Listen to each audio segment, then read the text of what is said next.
tax. So joining me now are two members of the House who are working on this issue. Illinois Democrat Luis Gutierrez and Florida Republican Mario Diaz-Balart. Welcome to both of you, gentlemen. Thanks, Todd. Thank you. Congressman Gutierrez, let me start with you. What you're hearing coming out of the Senate, are you going to be able to support something like this that has this, what you're hearing, the metrics of having a sort of a border security metrics that has to be met before the path to citizenship begins?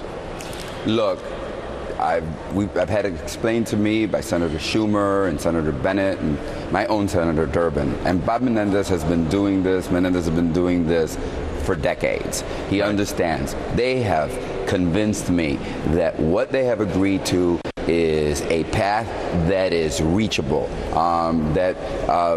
to American citizenship. But most importantly, they are going to protect 11 million people from deportation, give them work authorization, learn English, pay your taxes, get a background check, and make them right with the law. And I know Mario and I, as we look at this, we think of those families. 1,400 people will be deported today, 1,400 tomorrow. Even if we finish this, Todd, by the end of, let's just hope.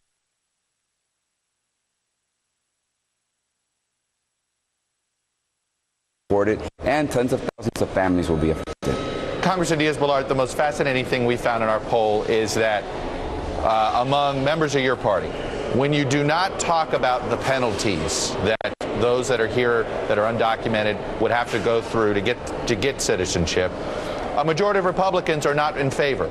But then when you tell them that the bill will have, that you'll have to pay a fine, you have to learn English, there'll be a background check, then suddenly support grows to 73% among Republicans. How do you essentially prevent the messaging from getting out of whack? Because that's what destroyed immigration reform's chances 7 years ago. First place, we have to make sure that we have legislation that is reasonable, that the American people understand and think it makes sense. And that's what we're working on in a bipartisan way. And second place, look, you would think that if there's a bipartisan arrangement between members of the House with all the bickering up here, that most people would say, hey, you may not agree with all of it, but good job. We don't think that's what's going to happen. We think what's going to happen is that all sides are going to be critical.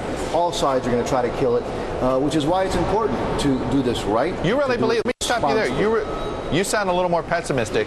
I've had people say I'm overly optimistic of this chances. I think, compared to everything else you guys are working on, that immigration is the best chance of seeing something done in the next 3 or 4 months. But you seem a little nervous. No, I'm optimistic that we're going to get it done precisely because all the work that's being done. However, I'm a realist. I do not think that just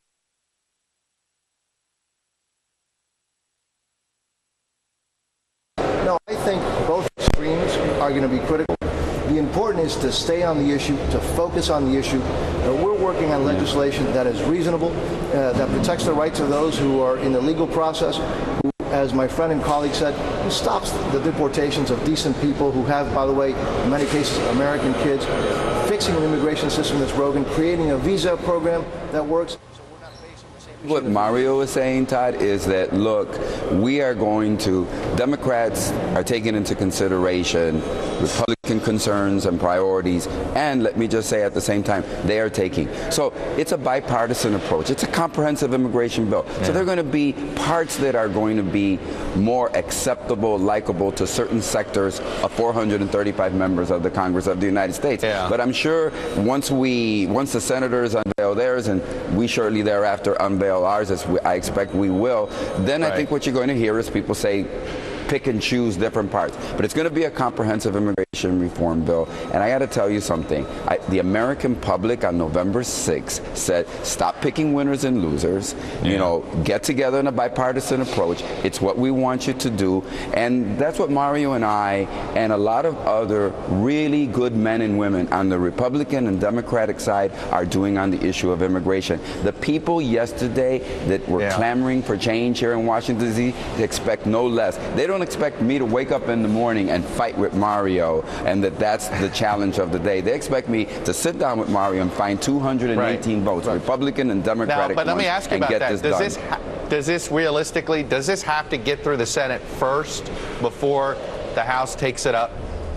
I don't think Look, so. I think we have our own process. I mean, in the House, we've been working for a long, long time, and we think that we have a very good piece of legislation that we hopefully will be able to unveil shortly.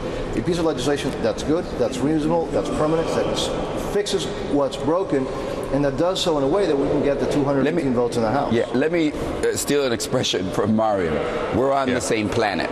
That is to say that the way in which the Senate has explained to me and others that they're going to manage the key and principal issues around comprehensive immigration reform are going to be somewhat similar and somewhat in sync with our approach. But the approaches will be different. You will see different things treated differently because we are not.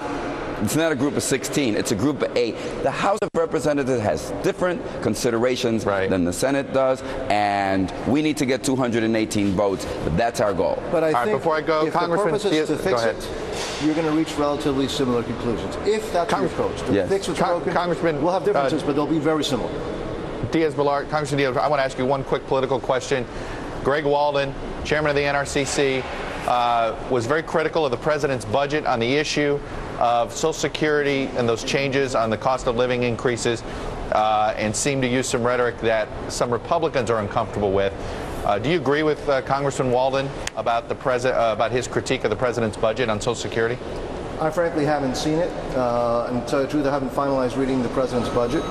There are things in that budget which I obviously am not going to like. I'm hoping there's some things that we can get together and start working on, but I frankly have not seen the comments of Mr. Walden or others, and I haven't finished reading. There is a widespread concern in the Democratic caucus here in the House of Representatives with the president's proposal, and so I will share that. Maybe Mario and I, we've been locked up in a room with our staff trying to get this done. So excuse us if we don't know if we're not up to date on everything. Right. All right, guys. Thank you very much. Thank you for helping us kick off what we're doing all day today on this push on immigration reform. Thanks for your work. Thanks for coming on the show. Great pleasure.